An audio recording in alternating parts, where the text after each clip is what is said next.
The first thing I want to do is remove as much of this power steering fluid as possible from the reservoir, because the less I have in the system, the less will drip down on me when I disconnect the lines from the steering rack. I have this transfer pump here that has this long but narrow hose. This is perfect for getting down in the power steering reservoir so that I can get the fluid out. Typically, I would use a turkey baster, but it doesn't actually fit in here. So I just want to get out as much of this fluid as I can.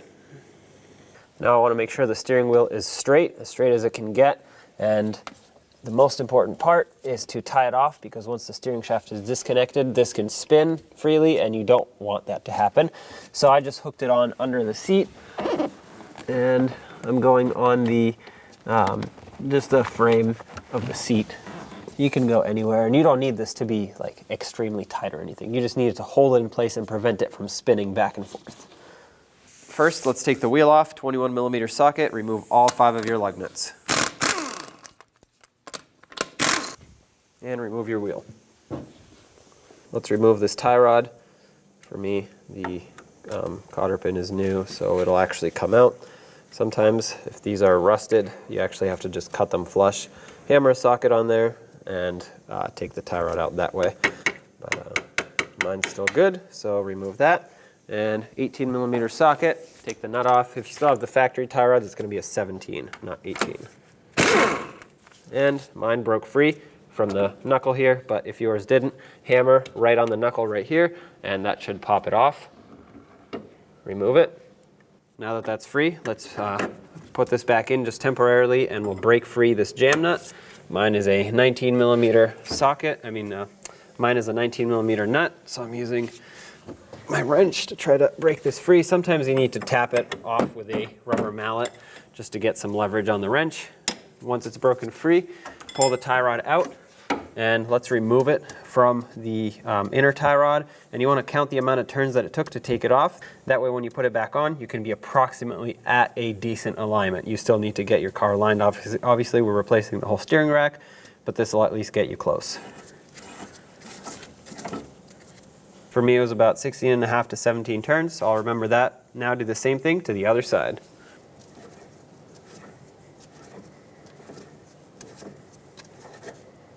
So this is the bolt for the steering shaft that connects the shaft to the rack. And we're going to have to take that out with a 12mm socket. Get my tool in here. Take that out. There it is. At this point, I'm going to stick a pry bar right on this bottom lip of the steering shaft where it connects onto the rack. And I'm going to hammer on the end of my pry bar and hopefully push the steering shaft off the rack. So I'm inside the car underneath the steering column here, and I'm going to disconnect this joint here and pull it out, because the collapsible part of my steering shaft is seized, so it doesn't collapse anymore. It's just one size.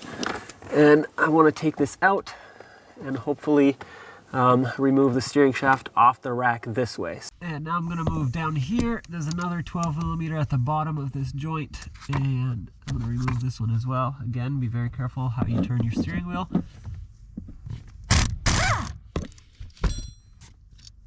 Okay, with these two removed, I'm going to tie off the steering wheel again. That way there's no possibility of it spinning too much. And now I should be able to take this joint and push it down.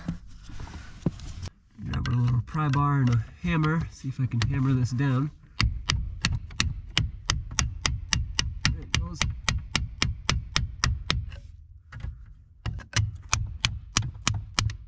That's off, perfect. Now you can pull it back up. And if you angle it just right, you can actually just fully remove this joint. Perfect. So I'm going to take my air hammer and try to kind of drive this steering shaft off. I want to be very gentle because I don't want to destroy it, but hopefully the vibrations will help break it free. There it goes. And off it comes. Perfect. Next step is to remove these lines here. There will be fluid coming out, so I have a collection bucket. and I have a 16mm flare nut wrench, and I suggest that you use a flare nut wrench because, as you can see, it grabs onto more sides than just an open-ended wrench. Okay, 16mm wrench, like I said. Let's see if this breaks free, which it did. That's great. There we go. This fitting is off. Let's pull the line off. There we go, fluid's coming out like I said. Now let's remove the other one. This other fitting on the top here is a 17. So remove that one as well. Just do the same thing. Unthread it all the way. There we go, this one's coming off as well. Pull the line out, more fluid comes out. We'll just let this drain for a minute. Let's take the sway bar link off. This should be a 14mm nut from the factory. Mine's a 15. And if these are rusted, you can put some locking pliers on the back side to hold the stud from spinning. Just keep in mind that might damage the boot. For me, these are new, so hopefully they come off pretty easily. Which they did. So take this one out, do the same to the other side, and then you can pull the sway bar up like this, and hopefully that should give us enough room. I put a breaker bar on here. These bolts are pretty tight, so with a 19mm socket, let's try to break these free. Okay, it's turning. Let's switch to a longer ratchet. All right, so the nut on the other side is going to hold itself in place. It's got a little tab. At this point, it's broken free. So let's remove it all the way. When you do this, make sure you don't bottom out your tool here. All right, it's pretty much loose at this point. I can do it by hand. It's got one more thread. Oh, there we go, the nut's off. So this is what the nut looks like. Has this tab that basically, as you loosen it, bottoms out up against the subframe and holds it there so you don't have to hold it. Now push the bolt through. And if you wiggle the rack around and angle the bolt just right, you can remove it. Let's do the same to the passenger side. Here's the bolts for the passenger side. I'm going to try out the swivel with my air gun. A lot of times a swivel and a little extension will take away a lot of torque, so it won't break it free, but let's give this a shot.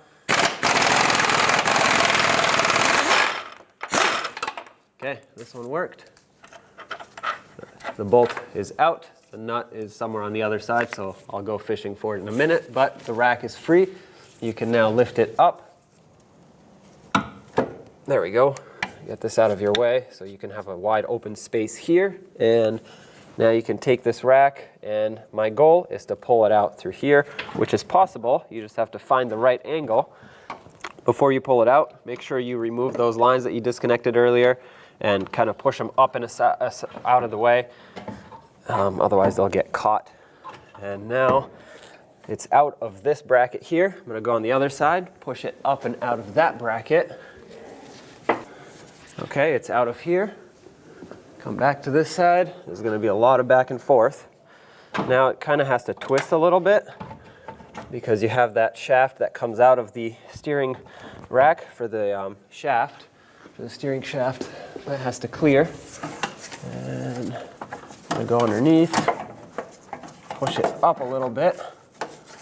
And you can literally just slide it. And here's your old power steering rack. So here's the new rack. I have it on my little workbench here. And before you install it, you want to center the rack. You don't want this to be offset and then your steering wheel straight, but this is turned a little bit to the right or to the left, and then you have less turning radius to one side than the other. You want everything to be nice and centered. So I'm going to take some locking pliers. You can do this with an adjustable wrench or anything else that you have. Very, very gently clamp them on here. And I'm going to turn this to one side all the way. So all the way to lock. Doesn't matter which side. Pick a side, go all the way. Okay, that's maxed out right there. I'm going to line up my pliers with something that's a little bit easier to reference. Okay, so now my pliers are lined up with the rack, and I know it's at full lock to that side. Now I'm going to turn them the other way and count the amount of turns. I'm at 2 turns now, and okay, so about 2 turns and 3/4. So 2 3/4 turns to go one direction, full lock to lock. I want to divide that by 2, and whatever that is, I'm going to center it to that position. So basically what I want to do is go back just a little bit less than 1.5 turns. So this is one turn right about here. This would be half. So I'll go back a little bit, and that should be centered as perfectly as possible. Let's get the new rack in, slide it through. Of course, that side is the easy part. Once you get to the gear here, where the steering shaft bolts on, it's going to get a little more tricky. Okay, right there, it's sitting in this bushing over here. Let's go to the other side and make sure it's sitting where it's supposed to here. And almost, just needs to push through a little more. With the steering rack in position, you can see that bolt hole is lined up. So push this bolt through all the way, and I'm not going to put the nut on yet. And you might notice that this doesn't line up.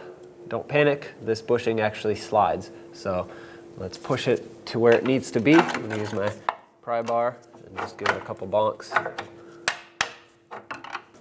Okay, I push the bushing over, see if this bolt lines up. Needs a little persuasion. Where's my hammer?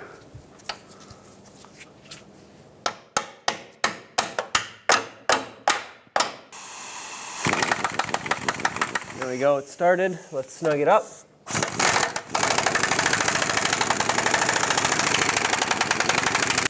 Now let's put the driver's side nut on. This one I was able to start on the first thread by hand, so let's continue by tightening it up.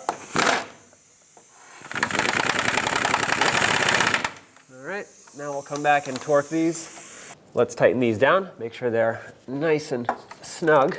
Put my long ratchet on them, that way I can get some leverage and make sure that these are fastened down properly.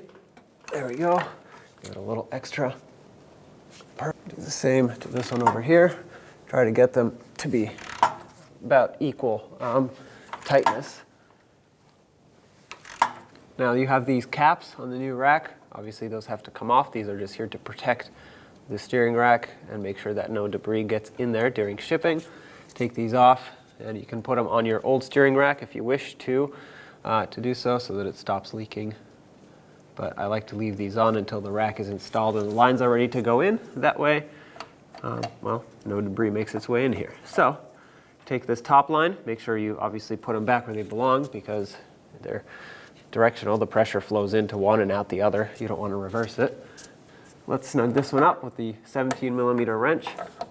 Make sure it's bottomed out and nice and tight.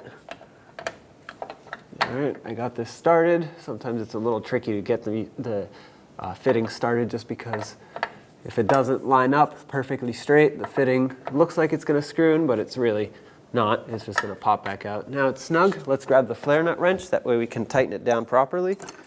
And when I say properly, I mean you can make sure that it's nice and tight without potentially stripping out the fitting. Like I said, with an open-ended wrench, you're more likely to do that. All right, that one's nice and tight. Let's get this other line in. And this one just started on. That's perfect.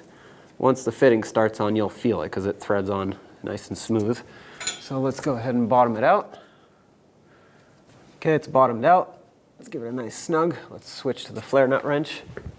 There we go, nice and tight. Let's clean up the area. That way there's no fluid here, and that way when we start the vehicle, we make sure that there are no leaks. I put some anti-seize on the splines of the steering shaft, and now I'm going to just slide it down onto the rack. That's seated almost all the way, so maybe a little bit more. Right there, I think. Basically what you're looking for is this bolt needs to go through right where the splines have a split in them. That's where the bolt goes through, so basically that's what you're looking for. That's what you're trying to line up. And because my steering shaft is disconnected inside the vehicle, it doesn't matter in which position I put it here as long as it lines up. Now that that's in, let's try to put the bolt through. I put some anti-seize on the bolt as well. That way it does not seize up in the future if it ever has to be disconnected again. Now let's snug this up. Nice and tight. All right, so we're inside the car now, and I'm just gonna take the steering shaft and spin it. And I know I'm uncentering it, but we're gonna recenter it in a second. What I wanna see is this flat piece here. You have to line up the joint for the steering shaft. You have to line up this flat area with the part where the bolt goes through. And it's easiest if you do this, obviously when you see it. So pull the steering shaft down a little bit and try to slide this joint back on. If it doesn't go on, it's probably a spline off or two. It has to be perfectly lined up. There we go. That's on. Now I want to recenter the rack because obviously we moved it back and forth, and before I connected the steering wheel, I want to center it. So I'm going to mark this bushing with a little crayon with yellow. That way it stands out. And I'll remember that this was at the bottom. So as I spin it, and again, when we centered it on the bench, it took just under 1.5 turns. So basically now that it's at full lock one way, I'm just going to go 1.5 turns the other way, or almost. And I know it'll be centered. So let's go this way. This is 1 full turn. And then I won't see, obviously, this mark because half a turn will put it up, but I'll see the other bushing because it's basically a symmetrical situation here. So this is the other bushing. This is 1.5. I'll go a little bit less than 1.5, and right there is about where it's centered. I can always recenter this after, so with the steering wheel in, I'll explain at the end how you can always adjust it if needed. But for now, let's slide this up onto the steering shaft that leads to the steering wheel. Well, at this point, I'm going to actually disconnect the, or untie my steering wheel so I can turn it, because the bolt for this one is now located at the top, but I want it on the bottom so I can push the bolt through. Okay, appears that that has done the trick right there. And now we just have to start in this bolt, which just started in, so that is perfect. And that one is still in. Now we have to snug them both up.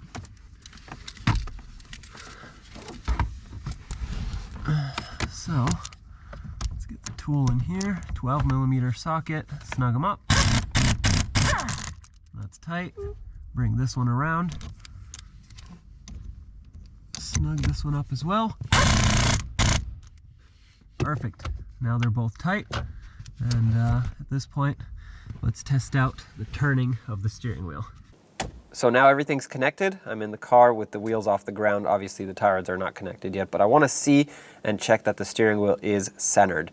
And that will determine whether I have to disconnect the steering shaft right down here and readjust it. So right now it's centered. I'm going technically straight. So let's turn it lock to lock. So this is all the way to the right, and I noticed that the steering wheel isn't perfectly upside down. It's a little bit to the right, which is okay. That's not going to tell us anything yet. I want to go the opposite way and see where it stops. If it was perfectly centered at this point, going left, it should stop right about here. So basically a mirrored image of what it is now. So let's see. So if it was perfectly centered, like I said, it probably would have stopped somewhere around here.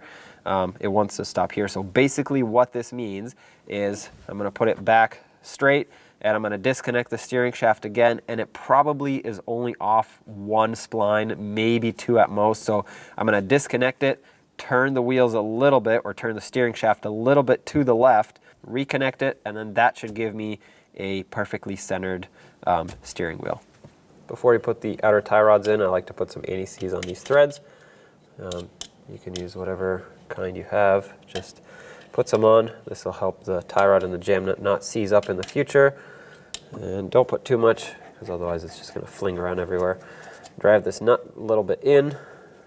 That way you have room for your outer tie rod, but also you can apply anti-seize right where the threads were covered by the nut. Okay, now grab your outer tie rod. Let's put it on the same amount of threads that it took to take it out. Okay, it was right about here. We'll bring the jam nut closer, and Then let's put it into the knuckle.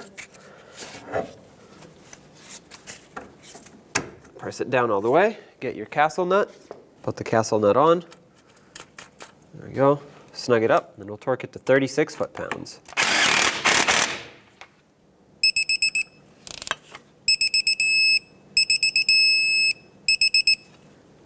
Okay. Right there's 36. If your slot for the castle nut doesn't line up, you'll want to always tighten and not loosen to make it line up. So I'll go a little extra, a little more, a little more. Right there. That's perfectly lined up. Let's get the cotter pin in, push it through, and then you always want to bend it over to lock it in.